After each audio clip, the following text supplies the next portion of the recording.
Multiverse एक ऐसी चीज जो आज के टाइम में काफी ज्यादा फेमस हो रही है और काफी ज्यादा उस पर थ्योरीज बन रही है। तो आज की वीडियो में आपको बताने वाला हूँ कि क्या वो रियल में एग्जिस्ट करता है या फिर ये सब एक फेक थ्योरीज हैं। तो आज की वीडियो में आपको क्लियर करने वाला हूँ सनातन धर्म से और साइंस से रिलेटेड चीजें बता के, जिससे आपको प्रूव हो जाएगा कि ये रियल में एग्जिस्ट करती है या फिर नहीं करती है। सबसे पहले आपको बताने वाला हूँ कि आखिर मल्टीवर्स होता क्या है। अगर आप मार्वल के रेगुलर व्यूअर हो और अगर आपने लोकी सीरीज को देखा है तो आपको पक्का पता होगा कि ये होता क्या है। तो जिन लोगों को नहीं पता मल्टीवर्स क्या चीज है तो उनको मैं एक अच्छे से एग्जाम्पल के साथ एक्सप्लेन कर देता हूँ। तो हमारी जो लाइफ होती है वो पहले से प्री प्लान्ड होती है, जो हमारी डेस्टिनी होती है वो पहले से डिस्क्राइब्ड होती है। तो मतलब कि अगर हमारी एक टाइमलाइन है जिसके अंदर हमारी पहले से डेस्टिनी डिस्क्राइब्ड है तो उसके अंदर हमें वही करना होगा जो हमारी डेस्टिनी से रिलेटेड होता है। तो अगर हम ऐसा कुछ काम कर देते हैं जो कि हमारी डेस्टिनी में नहीं होना था तो वहां पे एक नेक्सस पॉइंट क्रिएट हो जाएगा और वहां से एक अलग टाइमलाइन बन जाएगी। तो जिन लोगों को कॉम्प्लिकेटेड लग रहा है उसको मैं एक अच्छे से एग्जाम्पल से दिखा के समझाता हूँ। तो ये जो सामने आप लाइन देख रहे हो ये हमारी डेस्टिनी वाली लाइन। तो ये हमारी टाइम लाइन है जिसके अंदर हमें हमारी डेस्टिनी पहले से डिस्क्राइब्ड है और हमें इसके मुताबिक ही काम करना है। लेकिन अगर हम कुछ ऐसा कर देते हैं जो कि हमें नहीं करना चाहिए था और हमारी डेस्टिनी से अगेंस्ट है तो वहां पे एक नेक्सस पॉइंट क्रिएट हो जाएगा। नेक्सस पॉइंट बेसिकली एक ऐसी चीज होती है जहां पे हमारी टाइमलाइन की एक ब्रांच निकल जाती है। मतलब यहाँ पे हमने जो पॉइंट है वहां पे एक ऐसा काम कर दिया जो हमें नहीं करना चाहिए था, वहां पे साइड में एक और ब्रांच शुरू हो जाएगी जिसे हम एक अल्टरनेटिव टाइमलाइन कह सकते हैं जो कि मल्टीवर्स के अंदर आती है। तो यहाँ पे आपने ऐसा कुछ कर दिया जो कि आपको नहीं करना था तो वहां पे एक अल्टरनेटिव टाइमलाइन बन जाएगी। उसके बाद जो उसके आउटकम्स होंगे वो चेंज हो जाएंगे। आपको एक छोटा सा वैसे एग्जांपल देता हूँ जिससे आपको कुछ समझ आ जाएगा।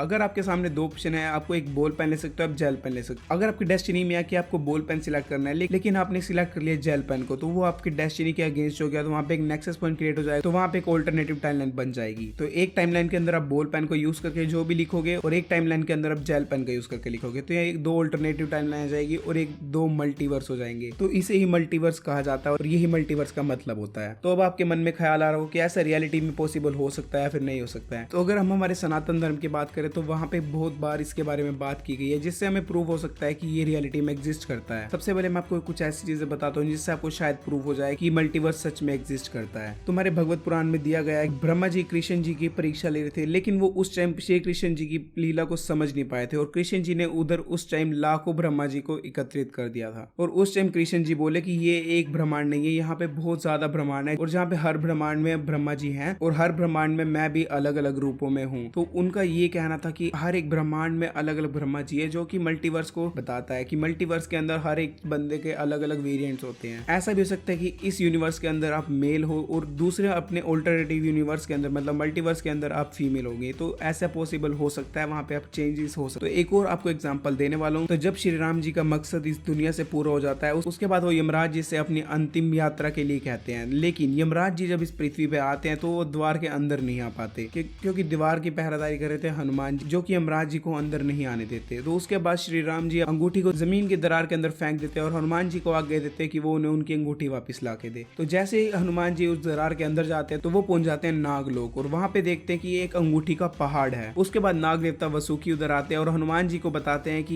ये अलग अलग काल चक्रों की अंगूठी है। मतलब वो हनुमान जी को बताते हैं कि जब श्री राम जी का मकसद इस दुनिया से पूरा हो जाता है उसके बाद वो हनुमान जी के लिए अंगूठी यहाँ पे गिराते हैं और हनुमान जी यहाँ पर आते हैं। उसके बाद श्री राम जी अपने यमराज के साथ अपनी अंतिम यात्रा को पूरी करते हैं। तो इससे हमें साफ पता चल जाता है कि यहाँ पे मल्टीवर्स के बारे में बात की जा रही है। तो मैंने आपको बता दिया कि मल्टीवर्स एग्जिस्ट करता है। और रही बात साइंस की, तो साइंस भी आज के जमाने में मान चुका है कि मल्टीवर्स नाम की चीज एग्जिस्ट करती है। लेकिन हमारे पास अभी तक ऐसा कोई रास्ता नहीं है जिससे हम मल्टीवर्स के अंदर जा सके और वहाँ की सच्चाई को जान सके। लेकिन अगर हम हमारे सनातन धर्म को देखा जाए तो वहाँ पे 100% श्योर है कि मल्टीवर्स जरूर होता है। तो बस आज की वीडियो में आपको यही बताना चाहता था कि मल्टीवर्स कैसे एग्जिस्ट करता है और वो सच में एग्जिस्ट करता है। अगर आपको वीडियो अच्छी लगी तो वीडियो को लाइक शेयर कमेंट कर देना। ऐसी बेहतरीन वीडियोस देखने के लिए और ऐसी वीडियोस डेली आती रहेंगी, चैनल को सब्सक्राइब करके बेल आइकन प्रेस करके रख देना। Bye bye.